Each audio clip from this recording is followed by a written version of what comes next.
De pé, por favor.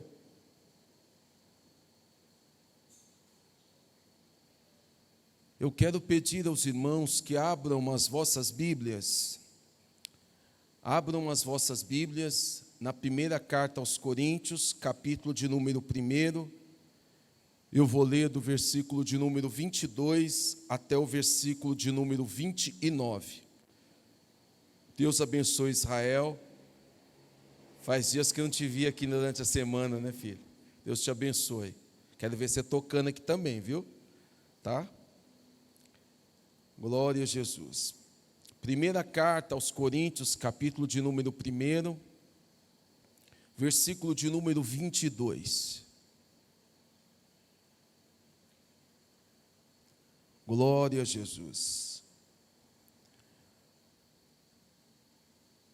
1 aos Coríntios, capítulo de número 1, versículo de número 22, diz assim a palavra do Senhor: porque os judeus pedem sinal, e os gregos buscam sabedoria, mas nós pregamos a Cristo crucificado, que é escândalo para os judeus e loucura para os gregos. Mas para os que são chamados, tanto judeus como gregos, lhes pregamos a Cristo, poder de Deus e sabedoria de Deus. Porque a loucura de Deus é mais sábia do que a dos homens, e a fraqueza de Deus é mais forte do que os homens. Porque vede, irmãos, a vossa vocação, que não são muitos os sábios, segundo a carne, nem muitos os poderosos, nem muitos os nobres que são chamados. Mas Deus escolheu as coisas loucas deste mundo para confundir as sábias, e Deus escolheu as coisas fracas deste mundo para confundir as fortes. E Deus escolheu as coisas vis deste mundo, e as desprezíveis, e as que não são, para aniquilar as que são, para que nenhuma carne se glorie perante Ele. Amém? Por favor, curve a sua cabeça. Pai querido, aqui estamos mais uma vez diante da Tua palavra. É tão bom lê-la, Senhor. É tão bom ouvir a Tua palavra. É tão bom pregar a Tua palavra, Senhor. E todas as vezes que estamos diante dela, há em nosso coração uma iluminação especial para compreendermos as revelações da Tua palavra, Senhor. Há dentro do nosso coração uma alteração de temperatura. Há dentro do nosso ser uma disposição especial para compreendermos as riquezas das verdades bíblicas, Senhor, dos ensinamentos que vêm da Tua parte para os nossos corações. Que o Senhor possa encontrar um terreno fértil, uma terra produtiva, uma terra boa, para frutificarmos a Tua palavra, Senhor, e colocarmos em prática aquilo que ela nos ensina. Pai de amor e de bondade, eu quero Te agradecer pelo bom número de pessoas que estão neste templo nesta noite, e aqueles que vão ouvir a exposição da Tua palavra através das plataformas digitais. Que a boa mão do Senhor repouse sobre cada um de nós, e que a Tua palavra possa nutrir os nossos corações. Pedimos essas bênçãos, Senhor, sempre em nome de Jesus, o nosso Salvador. Amém. Tome, por favor, seu assento e mantenha, por gentileza, a sua Bíblia aberta para nós observarmos a palavra do Senhor nesta noite. Meus irmãos, como os irmãos sabem, nós estamos numa sequência de mensagem com o tema A Igreja e o Culto. Estamos utilizando como base para esse tema geral a primeira carta que Paulo escreve aos Coríntios. Nós já estamos na terceira ministração dessa série, e eu acho que se faz necessário, para um bom acompanhamento do texto de hoje, os irmãos terem algumas informações das quais nós passamos para todos os irmãos na primeira e na segunda ministração dessa série. Nós utilizamos o capítulo 1 para trazermos a importância do assunto da igreja e do culto, destacamos o contexto histórico da igreja de Corinto, a sua fundação pelo apóstolo Paulo, e também os motivos pelos quais o apóstolo Paulo vai escrever essa primeira epístola aos irmãos, aos crentes que estavam em Corinto. Nessa primeira ministração, nós destacamos que a carta que Paulo utiliza para escrever aos coríntios nada mais é do que uma carta-resposta que ele dá aos problemas que existiam naquela igreja. Nós concluímos que a igreja de Corinto era uma igreja problemática. Quantos lembram disso? Os problemas eram um dos mais variados. No entanto, nós concluímos que uma igreja problemática nem sempre é um problema do pastor. As pessoas às vezes confundem a igreja como um time de futebol. Quando o time ganha, é quem marca o gol que é o destaque. Ele vai dar aquela entrevista coletiva, todo mundo aplaude, todo mundo elogia, o destaque do time é sempre um jogador. Porém, quando o time perde, quem vai dar a resposta para a torcida normalmente é o técnico. Não é ele que joga, não é ele que defende, não é ele que ataca o time, mas muitas vezes é ele que tem que vestir aquela máscara, né? Tampar todas as vergonhas da resposta ou da derrota e dar a resposta a todos. Nós concluímos que na igreja é diferente. Nem sempre, quando o time perde, a responsabilidade é do pastor. Às vezes, quando o time perde, a responsabilidade é da igreja. E como eu disse, a igreja de Corinto mostra para nós que era uma igreja problemática. Porém, nós descobrimos que nem sempre uma igreja problemática é um problema. Como assim, pastor? Às vezes, a igreja problemática é a solução de muitos problemas. Se não fossem os problemas da igreja de Corinto, irmão Rony Gleida, nós não teríamos respostas para os problemas de hoje.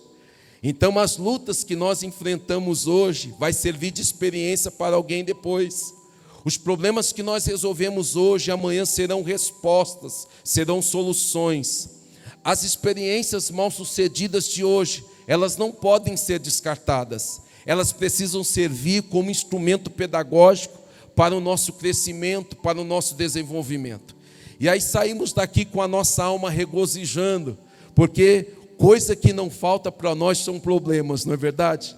Talvez 2023 foi um ano de muitos problemas, mas nós vamos utilizar os problemas de 2023 para serem soluções para 2024.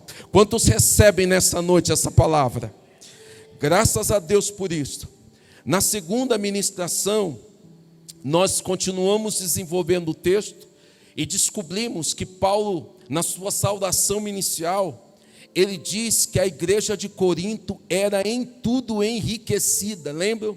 Capítulo de número 1, versículo de número 5. Paulo diz que a igreja de Corinto era uma igreja rica, tinha toda a graça, todo o conhecimento. A igreja de Corinto era enriquecida em todo o testemunho, em todo o dom.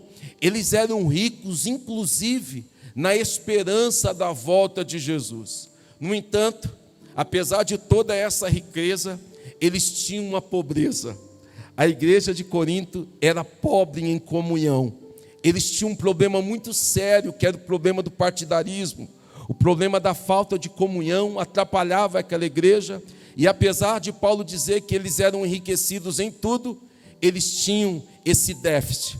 O problema da riqueza, eu digo da pobreza da igreja de Corinto, ele não podia ser percebido na conta bancária, nos bens materiais, nas coisas visíveis. A pobreza daquela igreja era percebida no mundo espiritual, uma vez que quando nós não temos comunhão com Cristo, você pode ter todas as riquezas desse mundo, mas a principal é a comunhão com Cristo. é a comunhão com o corpo, é a comunhão espiritual. Talvez aqui no nosso meio não tenham tantas pessoas tão ricas como o pastor Eliel é, né? Não, talvez não tenha tantas pessoas assim tão ricas como o Israel é. Mas se você não tiver a nossa riqueza, mas se você tiver a comunhão com o Espírito Santo e com o corpo de Cristo, pode ter certeza que você é mais rico do que eu e mais rico do que o maior empresário, talvez o maior fazendeiro da nossa região. Então, nós falamos aqui da importância, do valor e da riqueza da comunhão. Lembram? Hoje nós vamos dar sequência para tratarmos, combatermos ou confrontarmos esse principal problema da igreja. Só para você ter uma ideia, Miqueias, esse problema do partidarismo, da divisão da igreja de Corinto, era um problema tão sério que Paulo vai utilizar 4 capítulos como armas para combater esse problema. 4 capítulos, o capítulo 1, o capítulo 2, o capítulo 3 e o capítulo 4 são capítulos destinados a atacar o problema do partidarismo, da falta de comunhão. Hoje nós vamos introduzir esse assunto, identificando no texto quais eram as razões, ou talvez a razão, que levava esta igreja a ter esse problema do partidarismo, a ter esse problema da falta de comunhão. Nós vamos perceber, lendo a Bíblia Sagrada, que a principal fonte desse problema, ela vai surgir pela preferência que havia nos líderes. Vamos tentar tirar um retrato daqui da nossa realidade, para a gente perceber como que era o problema da igreja de Corinto. Por exemplo, os últimos líderes da igreja de Nova Ponte, tem o pastor Eliel, tem o pastor César, tem o pastor Eliomar, tem o pastor Vanderli, tem o pastor Marco Aurélio, tem o pastor Cláudio. Esses são os mais recentes, né?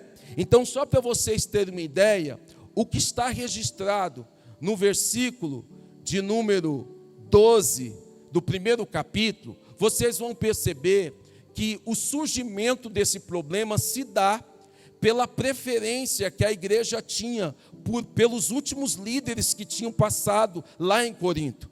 Se isso não fosse verdade, observem o que Paulo escreve no versículo 12 e 13. Olha o que diz a Bíblia Sagrada. Quero dizer com isso que cada um de vós diz: eu sou de Paulo, e eu de Apolo, e eu de Cefas, e eu de Cristo. Está Cristo dividido? Foi Paulo crucificado por vós? Ou fostes vós batizados em nome de Paulo? Então, a preferência que alguns crentes tinham por aqueles líderes é que produzia essa dificuldade, esse problema na igreja de Corinto. Então eu quero destacar aqui como uma tese da minha observação que o problema vai surgir por força da preferência que alguns tinham por determinados líderes. Se você quiser anotar em sua Bíblia, do versículo de número 13 até o versículo de número 17, você vai perceber que eles tinham essa preferência, ou essa preferência se dava por força de qual líder havia batizado eles. Então eles escolhiam a liderança por aquele que havia batizado. Isso está no versículo 13 até no versículo de número 17. A segunda razão pela qual essa preferência do líder se dava, ela se dava também por força da expectativa com relação ao conteúdo e à mensagem que eles pregavam. Eu ouvi aqui algumas mensagens do pastor Eliomar e do pastor César, antes de receber essa igreja. Ou vocês acham que só vocês que fizeram um stalk no meu Instagram e nas minhas redes sociais? Eu ouvi aqui o pastor Eliomar. Vocês pensam que eu não vi o pastor Eliomar chamando a atenção dos irmãos que ficava conversando lá fora, que saía da igreja, né? Que ficava indo beber água toda hora? Vocês pensam que eu não vi o pastor Eliomar? Eu até sei o jeito que ele falava com vocês, né? Vocês pensam que eu não vi o pastor César pregando aqui, né? Tem um tema muito forte que ele pregou aqui, transformados para transformar, não foi isso?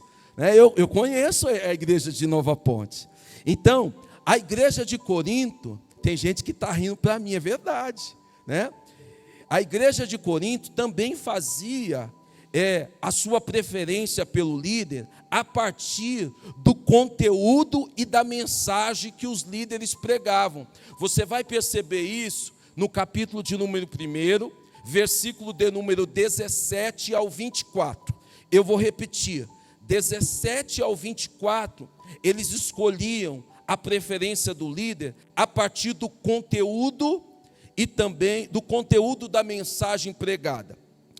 Ainda, um dos motivos da preferência se dava pelo conceito equivocado dos escolhidos por Deus.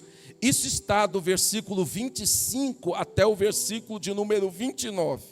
Ainda, e também para concluir, a preferência pela liderança se dava por força do método, da forma, das palavras utilizadas pela pregação do líder.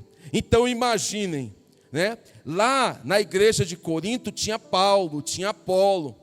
A história diz que Apolo era de uma escola teológica de Alexandria, e Apolo tinha uma grande influência da cultura grega. Logo, Apolo tinha uma grande eloquência. Paulo tinha uma estrutura de pensamento que era de fácil entendimento e de fácil persuasão.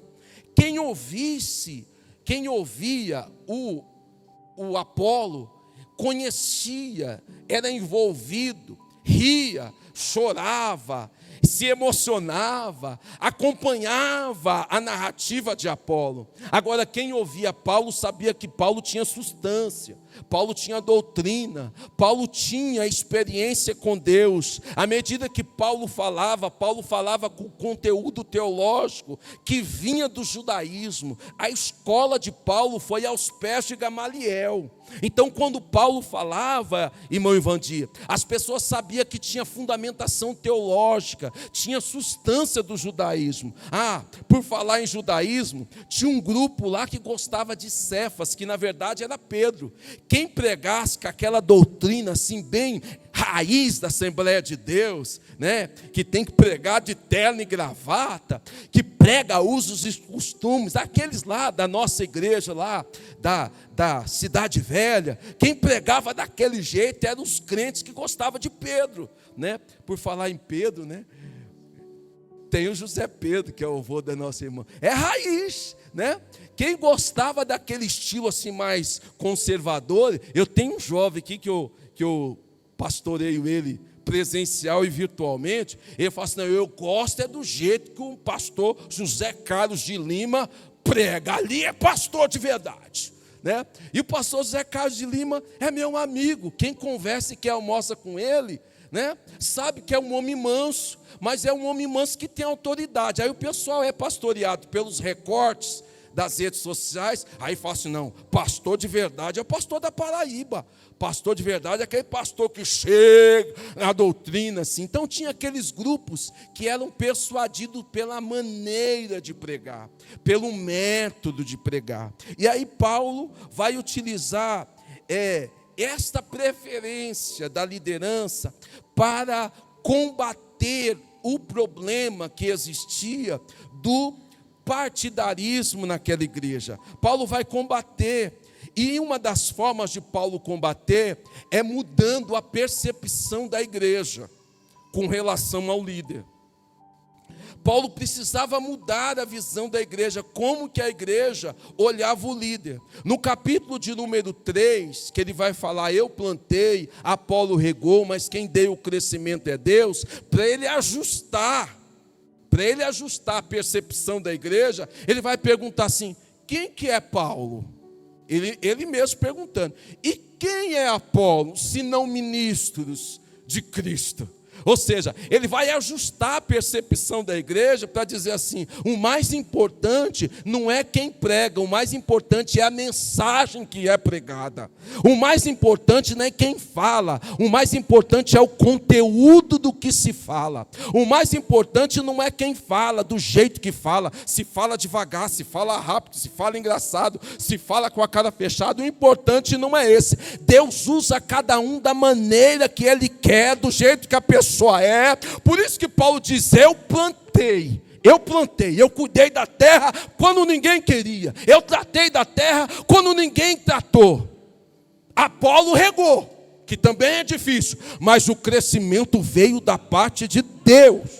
Aí Paulo diz assim no capítulo 4, que eu acho interessante: que os homens nos considerem como ministro de Cristo.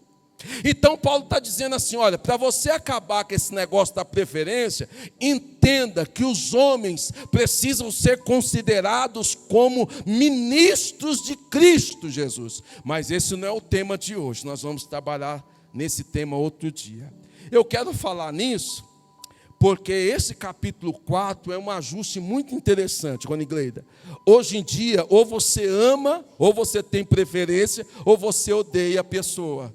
Ou você gosta do líder, ou você não gosta, acha ele antipático, chato, intransigente, mal educado. Hoje a gente trabalha assim, a gente quer trabalhar na igreja como se fosse a rede social. Eu sigo esse, dou like, curtida, mas aquele lá não, aquele lá eu passo. Se for ele que prega aqui terça-feira, eu não assisto. Se for ele que vai falar no culto de domingo, não serve, eu não vou. Eu vou embora, eu não ouço. Eu não tenho alegria de ouvir um ou outro. Eu quero dizer para vocês: tira o foco do homem. O homem precisa ser honrado, o homem precisa ser respeitado, mas quem precisa ser adorado é unicamente o Rei dos Reis e Senhor dos Senhores.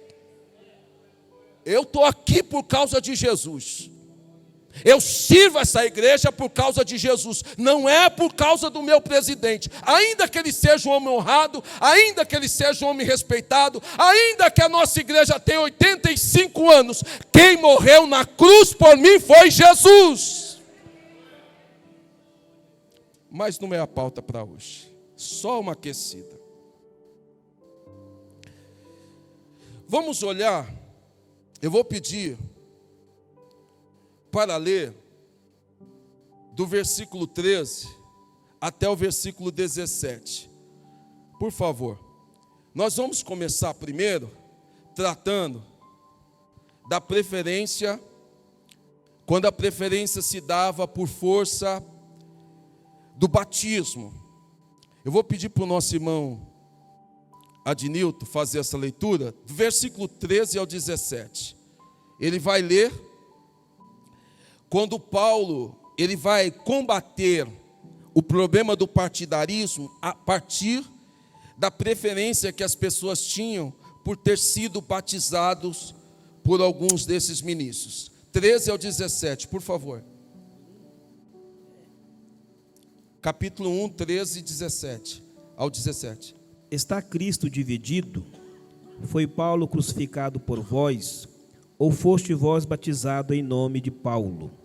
Dou graças a Deus, porque a nenhum de vós batizei, senão a Crispo e a Gaio, para que ninguém diga que foste batizado em meu nome. E batizei também a família de Estéfanas, além deste não sei se batizei algum outro, porque Cristo enviou-me não para batizar, mas para evangelizar, não em sabedoria de palavras, para que a cruz de Cristo se não faça vã. Deixa eu explicar uma coisa para vocês. A preferência pela liderança se dava por força de quem havia batizado algumas pessoas daquela igreja. Agora, como é que Paulo combate esse tipo de visão equivocada? Como é que Paulo combate o problema do partidarismo a partir de algo que é bom? Irmão, batismo é bom. Sim ou não? Batismo faz parte das ordenanças, sim ou não? É bom. E eu vou dizer uma coisa, que os principais problemas da igreja são por razões boas. mas nem sempre por as razões essenciais, nem sempre por razões prioritárias. Às vezes os problemas da igreja são por bons motivos, são boas as razões, porém não são coisas prioritárias. Deixa eu abrir um parênteses aqui, só para você entender a aplicação. Às vezes, dentro da sua casa, dentro do seu relacionamento, dentro do grupo que você lidera, existem algumas discussões de assuntos que são importantes, mas não são prioridades. Eu quero fazer esse parênteses aqui, para a gente não gastar energia com coisas que não são prioridades. Às vezes são coisas importantes que a gente precisa tratar, mas há um desgaste, há uma divisão, há um problema de comunhão produzido por coisas que são importantes, mas não são essenciais, não são prioridades. Eu queria que você aplicasse isso no seu casamento, aplicasse no seu relacionamento dentro de casa. Irmãos, às vezes a gente fica irritado com tão pouca coisa, e tem coisas que nos irritam, não é verdade? Quantos aqui ficaram incomodados com o marido que deixou alguma coisa aberta? Fogão ligado. Essa semana eu queimei arroz em casa. A Rutinha não ficou brava comigo, mas eu sei que tem gente que fica bravo, que queimou o arroz. Ao invés de eu ligar, eu comi toda a batata frita, Poliana. Aí eu falei assim, eu vou fazer mais batata para ela não perceber que eu comi tudo. Como Deus não deixa nada escondido, eu comi toda a batata. Já volto. Senão eu vou perder o fio da meada, já volto. Eu comi toda a batata. Aí a Ruth deu uma saidinha, eu falei, vou fritar outra batata. Pá, vou aquecer o óleo. Liguei o óleo de novo, peguei aquela porção de batata, joguei lá, falei, vai fritar. Quando ela chegar, a porção de batata está lá. Sentei, voltei para o meu estudo, sentei na sala. Quando ela chegou, que cheiro é esse? Ué, queimou o arroz? Mas eu tinha desligado o arroz. Eu liguei a boca errada. Em vez de ligar a boca da batata, do óleo da batata, eu liguei do arroz que já estava pronto. O arroz queimou tudinho. Ainda bem que a Ruth estava crente. Mas tem hora que a gente discute e briga por coisas secundárias. E eu com aquela cara de suspeito, né? Sentadinho, estudando a palavra, ouvindo uma pregação, e o fogão queimando tudo o arroz. Aí eu falei, não é, Ruth. É porque eu comi toda a batata, estava boa demais, faz tempo que eu não comia batata frita. Irmão, para ajudar, a batata deu uma dor de barriga tão grande em mim, que eu custei vir para o culto de virada. Mas era Deus castigando. Eu estou contando isso daqui só para você entender que tem hora que você briga, discute, desgasta o seu relacionamento por coisas que são importantes, mas são secundárias. São importantes, mas não são prioridades. O tema aqui discutido era, eu fui batizado por Paulo, eu fui batizado por Apolo, eu fui batizado por Pedro. Não, Pedro nem passou por aquela igreja. Não, eu só aceito se for o batismo de João. Irmão, para com isso. Você precisa investir energia, tempo, perder noites de sono, envolver-se emocionalmente, se de fato o assunto for um problema. Não cria problema onde não tem. Então aqui nós lemos o seguinte, que Paulo percebe que algumas pessoas dizem assim, não, eu sou do partido de Paulo porque foi Paulo que batizou. Aí Paulo diz assim, gente, mas eu nem lembro quem eu batizei. Paulo está dizendo, esse negócio para mim não é tão relevante. Paulo está dizendo, esse negócio para mim não é prioridade. Não é isso que ele diz, assim, eu nem lembro se eu batizei, mas sabe o que me chama a atenção? É que Paulo vai usar uma arma para combater esse argumento, fazendo o quê? Declarando o propósito do seu chamado. Paulo vai declarar o propósito do seu chamado, dizendo assim, olha, o que está escrito no versículo de número 17, porque Cristo enviou-me não para batizar, mas para evangelizar, não em sabedoria de palavras, para que a cruz de Cristo não se fizesse vã. Ou seja, a resposta que Paulo dá é uma convicção, é uma clareza do propósito de Deus na vida dele. Quem tem clareza do chamado de Deus, irmãos, não se esbarra com picuinhas, não se esbarra com coisas secundárias. Não, foi Deus que me chamou. Deus me chamou para quê? Deus não me chamou nem para batizar, esse assunto é secundário. Deus me chamou para evangelizar. Paulo não era um homem sem propósito de vida. Paulo não era um homem guiado por momentos, por modismo, por movimentos. Pelo contrário, Paulo tinha convicção do seu chamado. Paulo sabia, olha, eu fui chamado para evangelizar, eu fui chamado para pregar. E a pregação, ela não era usando qualquer palavras, não. Paulo tinha clareza que a teologia dele não era uma teologia pragmática. O que é isso, pastor? A teologia que funciona. Não é a teologia do que é certo, é a teologia daquilo que dá certo.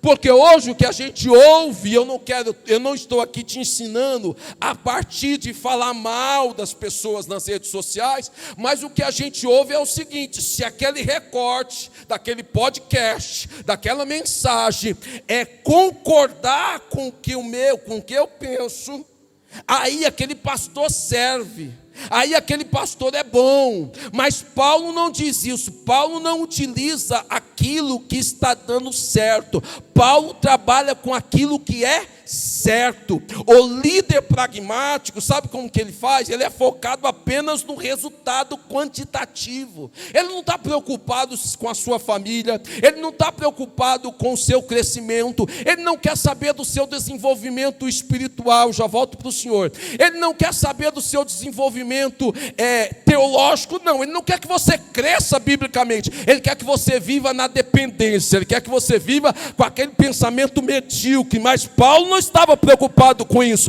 Paulo queria quantidade, mas Paulo estava de olho na qualidade daquela igreja. Paulo diz assim: vocês foram em tudo enriquecidos, mas eu preciso dizer para vocês, a maior riqueza que a igreja tem é a riqueza da comunhão com o corpo de Cristo. Eu anotei uma coisa aqui que é para obreiro, mas para líder também. O foco do líder pragmático é apenas ser aceito. O foco do líder pragmático é ser aplaudido. O foco do líder pragmático é ser amado. O foco do líder pragmático é que as pessoas o acolham. Mas Paulo não é desse jeito. Ele entende que o líder precisa ser amado, mas também o líder será perseguido. O líder precisa ser amado, mas também o líder vai ser odiado em alguns momentos. O líder precisa ser aceito, mas também o líder precisa ter capacidade para receber a rejeição. E para nós aqui, o que é mais importante não é vocês serem carentes de amor, é vocês terem resistência do alto para serem rejeitados no momento em que vocês trazerem a mensagem de Deus para a igreja. Porque ser aplaudido quando você traz a mensagem que a igreja gosta é bom. Tem dia que eu desço aqui, a igreja está vibrando, mas tem dia que ninguém olha na minha cara. E a gente precisa lidar com isso. E é uma mensagem para nós, para os líderes. O líder pragmático, ele não está preocupado com esse momento da rejeição. Ele quer ser amado, ele quer ser aceito, ele quer ser aplaudido. Eu preciso te dizer, Paulo era honrado, mas também Paulo sabia. E ele fez isso publicamente. Gálatas capítulo 1 diz que ele repreendeu a Pedro. Eu vou deixar essa palavra para vocês, líderes, nessa noite. É bom ser reconhecido, É bom ser aplaudido, é bom ser amado, mas a gente precisa de resistência para ser rejeitado.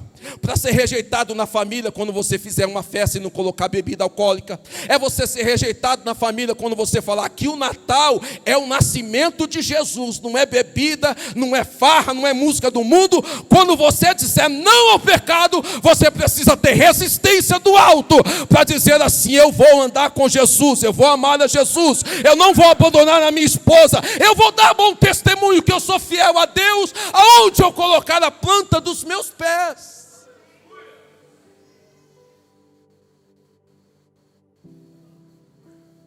Paulo declara com clareza o propósito do seu chamado.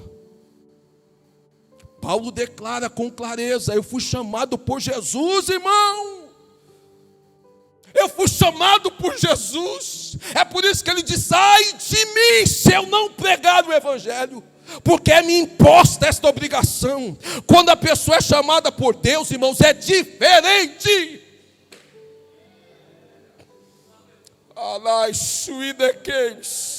Quando a pessoa é chamada por Deus, tem um negócio que move dentro do nosso ser, que nos impulsiona.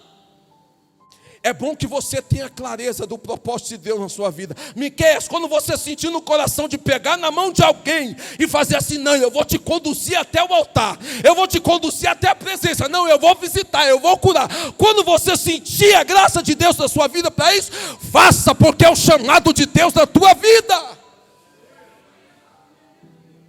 Identifique nessa noite com clareza o propósito de Deus para o seu chamado. Paulo diz assim: olha, pode ficar tranquilo. Se vocês estão discutindo por força do batismo, eu preciso dizer, eu não fui chamado para batizar, eu fui chamado para evangelizar. E cada um faz uma parte. É por isso que ele tinha clareza: eu plantei, eu planto, o outro rega, mas quem dá o crescimento é Deus.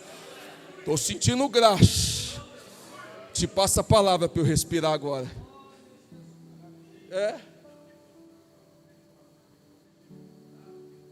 Olha lá, o irmão disse que deixou foi o prato queimar. Dá mais um testemunho para beber água.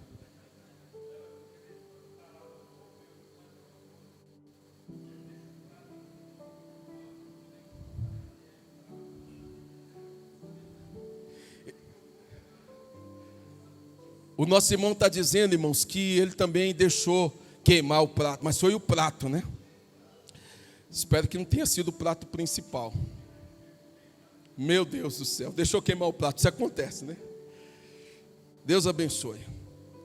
Primeira coisa, a primeira arma que Paulo utiliza para combater o partidarismo é Paulo declarar com clareza o propósito do seu chamado. Eu vou repetir: Paulo declara com clareza o propósito do seu chamado.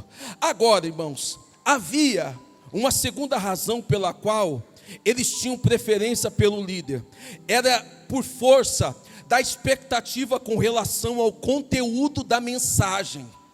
O conteúdo da mensagem. Existiam grupos lá que tinham: não, eu gosto da mensagem do Paulo, eu gosto da mensagem do Apolo. E eu preciso explicar isso, por quê? Porque a igreja de Corinto, ou na verdade a cidade de Corinto, ficava na Grécia. Atenção aqui, por favor. Corinto ficava na Grécia. A Grécia é o berço da filosofia. É lá que nascem os grandes filósofos, os grandes pensadores. É na Grécia que nasce a arte de falar em público, a arte de convencer, a retórica. É sofismo, o sofismo. Os sofistas eram grupos de homens que falavam nas praças e persuadia as multidões, envolvia as multidões. A capacidade de falar e convencer, ela nasce dentro do contexto grego. E para ser mais preciso, por que não dizer de Corinto? Apesar de Corinto não ser a capital da Grécia, Corinto era uma grande cidade nos dias do apóstolo Paulo. Era uma grande cidade grega. Logo, era natural que alguns tinham essa habilidade de falar de forma que convencia. Aí você vai perceber o que estava por trás daquilo. Quando Paulo, ele vai deixar claro nos versículos de número 22 a 23, que ele traz a natureza da mensagem do Evangelho com o objetivo de contrapor as expectativas das pessoas que estavam ouvindo. Observe, por favor, Sandra, se naquelas praças as pessoas ouviam aqueles grandes oradores falando, expressando sermões, recheados de oratória, recheados de retórica, com uma capacidade de convencimento sobrenatural. Imaginem quando aqueles gregos começaram a ouvir Paulo pregar a mensagem da cruz. Imagine o que produziu no coração daquelas pessoas. Aquelas pessoas estavam envolvidas com a arte da retórica, da filosofia. Aí chega Paulo pregando a mensagem da cruz. Há um contraponto, há um contrassenso, há uma quebra de paradigma, de expectativa com relação àquelas pessoas. Se isso não fosse verdade, observe, por favor, o que eu vou ler no versículo de número 22. Eu ia lhe passar, mas só para a gente ganhar tempo. Versículo de número 22 diz assim: porque os judeus pedem sinal, e os gregos buscam sabedoria, mas nós pregamos Cristo crucificado. Existiam basicamente dois grupos que poderiam ouvir Paulo: os judeus e os gregos, que eram considerados gentios. E havia uma expectativa. Se você olhar para a Bíblia Sagrada, especialmente no Antigo Testamento, especialmente na trajetória do deserto, o que mais o povo de Israel viu foi sinais da parte de Deus. Só para você ter uma ideia, Miqueias, depois de muitos anos, o Evangelho de João, ele é escrito, e João deixa claro que ele escreve o seu Evangelho trazendo 7 sinais que Jesus realizou, porque o sinal era algo impactante para o judeu. O judeu tinha que ver alguma coisa sobrenatural acontecer para que ele pudesse crer. O judeu precisava de um milagre real, de uma maravilha. O judeu precisava ver alguma coisa extraordinária acontecer para que eles pudessem crer no Evangelho. Já os gregos, para eles notarem alguma coisa, para eles darem atenção, eles estavam buscando sabedoria. Eles ouviam os grandes filósofos querendo saber sabedoria. Então, de um lado, os judeus buscavam sinais. Do outro lado, os gregos buscavam sabedoria. E Paulo entregava isso? Não.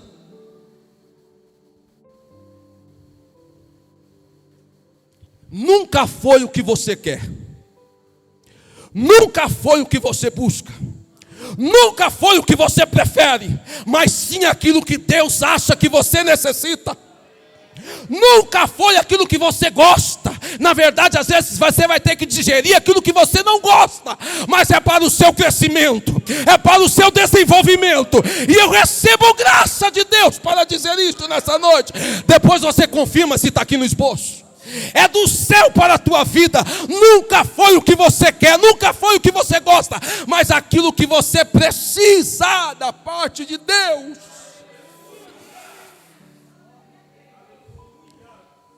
Os judeus pedem sinais. Os gregos buscam sabedoria.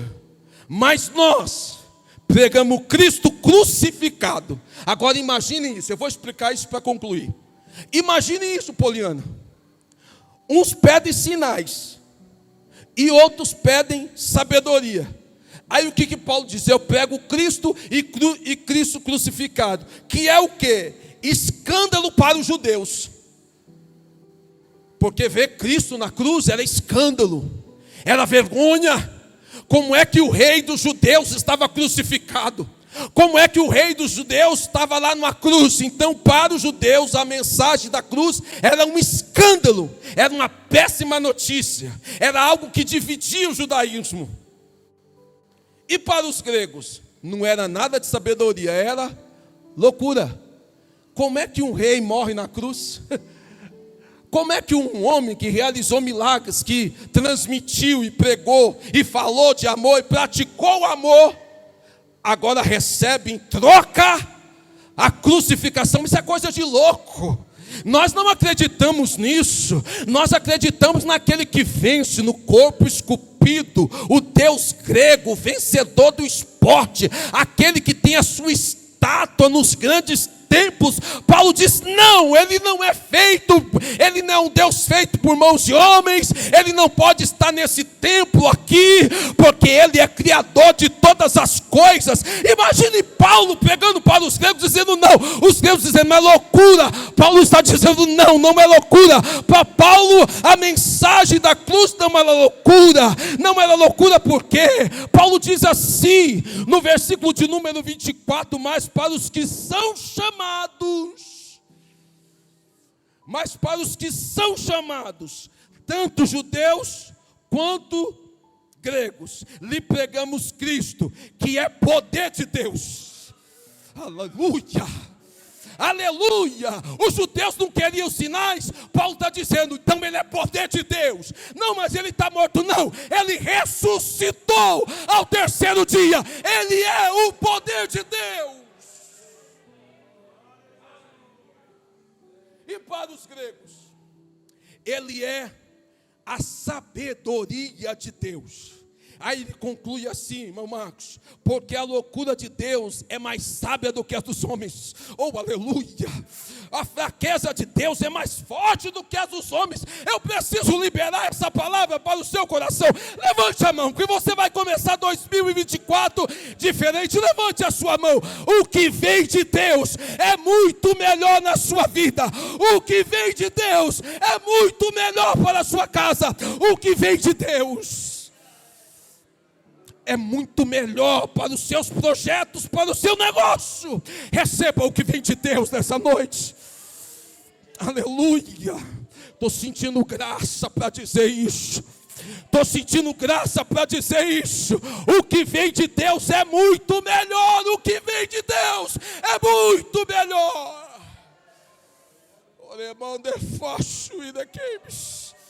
É muito melhor. Eu quero que você receba ânimo nessa primeira terça-feira. O que vem de Deus é muito melhor.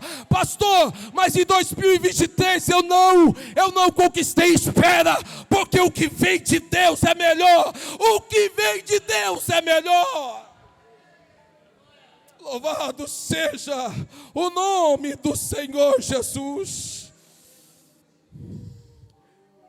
O pregador pragmático, ele adapta o conteúdo, ele adapta o método. Paulo fez exatamente o contrário. Ele sabia que os cristãos judeus e os cristãos gregos tinham expectativas, esperavam coisas terrenas. Os grupos, irmãos, tinham expectativa dentro das suas realidades culturais e até mesmo religiosas. No entanto, Paulo não adulterou o conteúdo para agradar ninguém.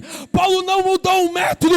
Aqui na Assembleia de Deus é poder de Deus, é línguas estranhas, é dons e revelações, é sinais e prodígios. Nós não vamos adaptar a mensagem para agradar um ou outro, mas é o poder de Deus, é o poder de Deus para a salvação de todo aquele que crê.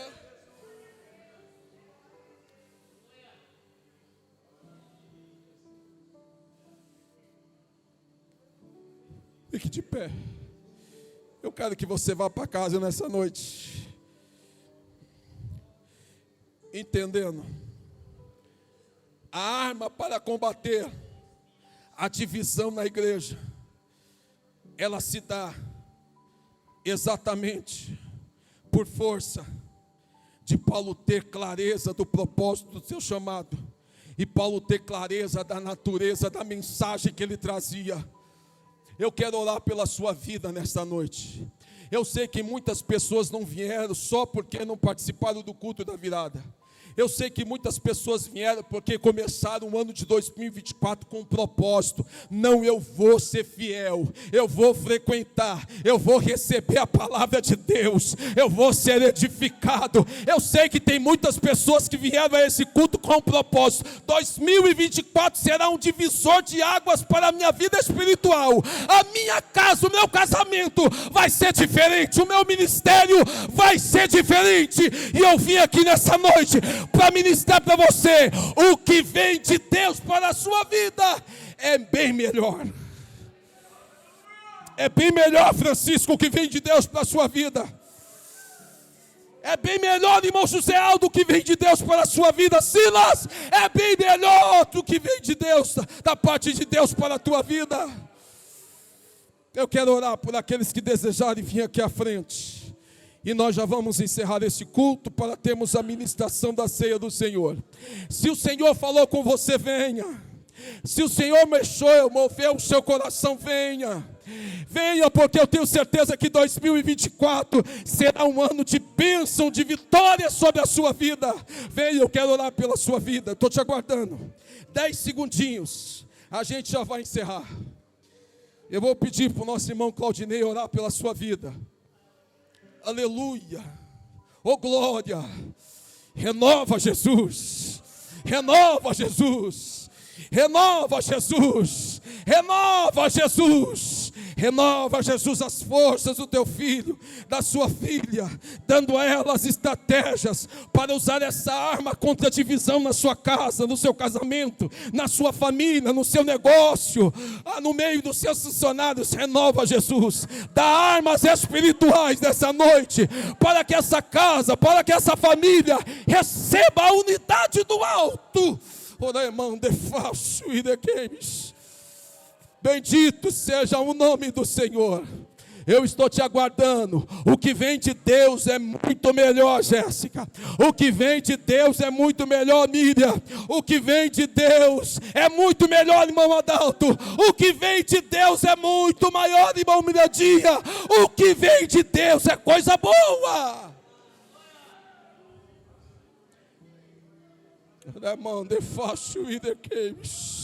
Estou sentindo graça de Deus. Estou sentindo graça de Deus. Enquanto o nosso irmão vem para abençoar a sua vida com esta oração, eu preciso saber: há entre nós alguém que deseja entregar a sua vida a Jesus Cristo? Você veio: eu quero renovar a minha aliança com Deus. Você veio a esse culto, eu sei que você veio com um propósito especial. Se você estiver entre nós, eu quero que você dê um sinal. Às vezes você não está no culto, mas virtualmente você vai receber essa mensagem. Procure o quanto antes uma igreja evangélica pautada nas Escrituras. Se porventura você for de Nova Ponte, procure uma das nossas igrejas para você ser sustentado pela palavra de Deus. Eu quero liberar uma palavra para 2024. A sua casa não será dividida, o seu casamento não será dividido, mas a paz, a unidade, a comunhão vai ser sobre a sua vida. Quantos nessa noite recebem essa palavra? Aleluia, Jesus. Glória a Deus. Vamos orar. Senhor nosso Deus e nosso Pai, queremos, ó Deus, uma vez mais te agradecer por esta ministração da tua palavra, Senhor, para o nosso coração. A tua igreja, Senhor, não é alvo, Senhor, da divisão, mas ela é o alvo da unidade, Senhor, porque o fundamento dela, Senhor, o alicerce dela é o Senhor Jesus. O Senhor, meu Pai querido, tem falado ao nosso coração de uma forma muito especial, Senhor. A paz do Senhor reina entre nós, a alegria do Senhor reina entre nós, a unção do Senhor, ó Pai, ela permanece entre nós, meu Pai. O avivamento do Senhor, meu Pai querido, ele reina no meio da tua igreja, ó Pai querido. Vai trabalhar trabalhando, Senhor, nos nossos corações, vai nos dando, Senhor, equilíbrio, vai nos dando, Senhor querido, fortalecimento, vai multiplicando o azeite da nossa botija, Senhor, aumenta a farinha da nossa panela. Nós precisamos do Senhor, nós precisamos da Tua graça, nós precisamos do renovo, nós precisamos das revelações do alto. Senhor, vai tocando, vai renovando vida, Senhor, vai dando esperança, meu Pai, vai dando fortalecimento, vai abrindo os nossos olhos espirituais, os nossos ouvidos espirituais. Permaneça com a Tua igreja, Senhor, é o que nós te pedimos, em nome de Jesus, amém, Senhor. Repita assim comigo, que o grande amor de Deus nosso Pai, a graça do nosso Senhor e Salvador Jesus Cristo, e as doce comunhão e consolações do Espírito Santo, permaneça sobre as nossas vidas, sobre a nossa família e sobre todo o povo de Deus. E todos nós digamos juntos, amém.